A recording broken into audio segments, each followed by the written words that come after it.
Салам достор, машинаңыз газ бергенде өчүп калып жатабы же бензин расход көп болуп жаткан болсо, калыстай койгон учат туруксуз кээде өзүнөн өзү өчүп калып жаткан болсо, газ бергенде кечирээк жооп берип жаткан болсо, мунун белгиси дросельная заслонка толуп калган болот. Бул эмнеден болот? Бул дросельная заслонкага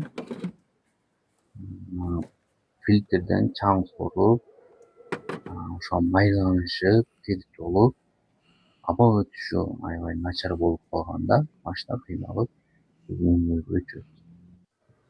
Анын кантип неме кылабыз? Муну чыгарабыз. Муну чыгаргандан кийин карп менен корпустун таптаза кылып чыгарып, аппак кылып жакшылап жууп, анан кайра ушундай салып коебуз.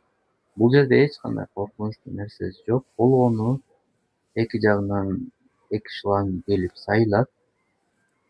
Анан